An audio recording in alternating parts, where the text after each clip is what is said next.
Back live at Rexall Place as we continue with After Hours, and our guest, Ryan Nugent-Hopkins of the Oilers, who's got 6 games to go to prove himself, but I think he took a giant step tonight with a hat trick, and the betting is you'll be staying in the NHL. You'll have to be an absolute disaster. Tonight counted as 3, I think. Yeah, those are 3 games right there. Lop those off. Here's a tweet for you from Carrie Ann is her name.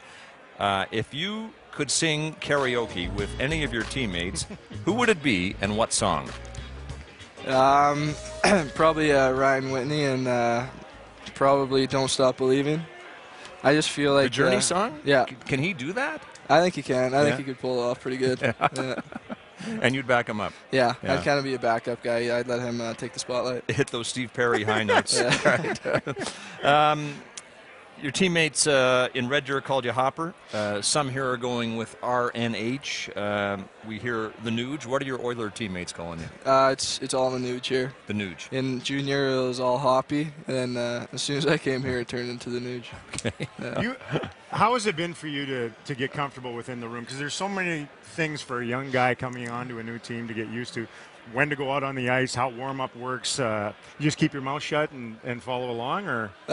Pretty much. I just kind of watch the other guys and see what they're doing and stuff. I mean, there's a lot of young guys on this team, so it's good to just talk to them and kind of get a feel for things. Hey, another hat trick to be picking the music in the room. I don't know about that. Here's a picture, Ryan, of one of the greatest players ever to play the game. What do you know of Maurice Rocket Richard?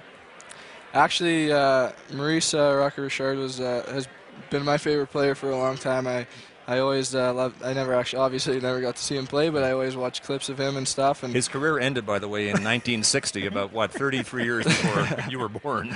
Yeah, so obviously I didn't get to see him play, but I seen the movie on him, and I actually did a project in school a long time ago on him, and he's always been one of my favorite players. You see, that's wonderful that a player anywhere from 18 to 20 years of age would learn about the history of the game and relate to the heritage of it, especially a great player like Maurice Rocket Richard. And I read somewhere that you looked at old film clips of him, and maybe it was in the movie, and were inspired by them. Is that right?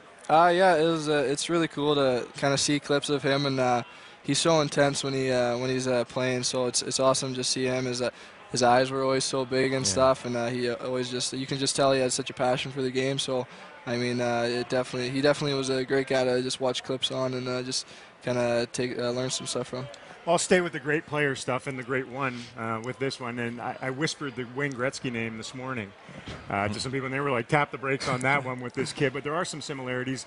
I remember the old story about Wayne when he was younger, when I think Walter had him with a pen and a cardboard cutout of the rink, and he would just trace where the puck went during the game to enhance his vision without looking down and know where the puck went. Was there anything when you were a kid that you worked on or did that enhanced one of your best attributes?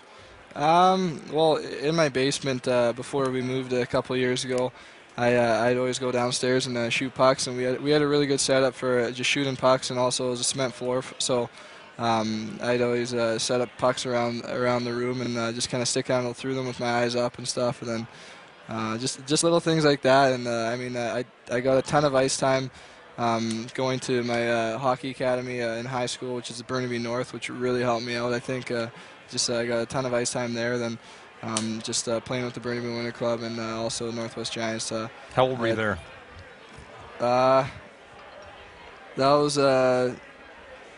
I was just getting out of Bantam. That was my second year Bantam. Well, as a matter of fact, you don't look much older now than you did then. I was going to say, that was last week. Yeah, that could have been last week. Here's a question from, you okay? Yeah, I almost fell there.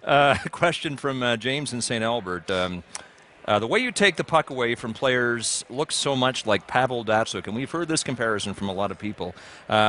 Is that a skill players can work on, or is it something you're born with? I think you can definitely work on it. I think just the biggest thing is just tracking back hard, and I mean, when you get the chance to lift the stick up, then I mean, you can watch clips of really good players at that, like Datsyuk and a ton of other players, and you can just kind of take stuff from them, and I think you can definitely work on that too. All right, let's talk about the World Juniors. Not easy for a 17-year-old to make Canada's World Junior team. You got to be exceptional, which I would suggest describes you, but you were one of the final cuts last December. How do you look back on it? Well, I mean, obviously at the time I was pretty disappointed. I really wanted to make that team, but I think right after I left there, I just tried to take all the positives from it, and I actually talked to my coach, Jesse Wallen, and he really helped me see the positives. I had a game the next day, and he just kind of calmed me down, and I just tried to use it as motivation to improve my game, and I felt like that after that, actually, the second half of my season was a lot better. So no bitterness, or at least none you'll share with us. No, Pry it out of him, why don't you? What are you going to do on a night like this? I mean, it's a pretty big night for you. Where does this go now? You know what? I'm not too sure. I guess just see what the guys want to do, and probably just go out and grab some food.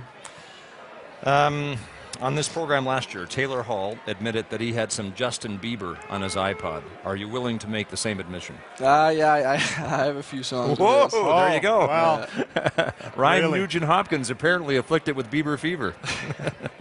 By our count, only 9 players have ever worn number 93, and I'm guessing you're the only one wearing it because that was the year you were born, right?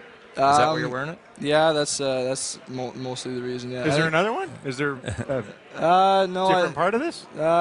That mostly is the reason. I like Doug Gilmour too, but Oh, I there you think go. the birth year is probably the biggest one. Yeah, and the rest of the players who've worn it would have to go back to 1893 to make it their birth year. But you've already named Doug Gilmour. Can you name a couple of others who've worn 93? Or any who are wearing it now? Well, Franzen. Uh-huh. Off the top of my head, that's probably about it right now. And I've only got a couple others. So, well, here's the We'll list. help you out. Yeah. Peter Nedved, Darren Yeah, Pupo. You Nedved recognize these names, obviously. Yeah. Nice that there was a goalie in Yeah, there. I was gonna say Mika Zibanejad too. He's wearing it this year, right? Are you But going nobody's wearing it better than you, I would Yeah, say. exactly. Not tonight. Are you going to send a tweet about your appearance in After Hours? Should I? Here. How painful it was. Read You've that written one. it for him. Yeah. Oh, that's Just nice read of that you. out loud so we. It was an honor to meet the legend Scott Oak on After Hours. Darryl Rowe was also Ray. there. Darryl. Ray was No, also believe there. me, you're not alone with that. I was also there. Thank you. Great. Appreciate that. Thanks, Ryan, for the kind words. A tweet from I. Carmen. Favorite NHL player growing up?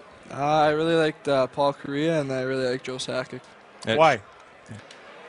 I don't know. I mean, Paul Kariya, both those guys are from Burnaby, Yeah, they're where I'm Vancouver from, so boys, that was right? kind of cool just to watch them play in the NHL, knowing that they were from my hometown. But also, I think they were both really fast, and that really drew me to them. And obviously, they're great players. So, I mean, I think saw those little things just drew me to them.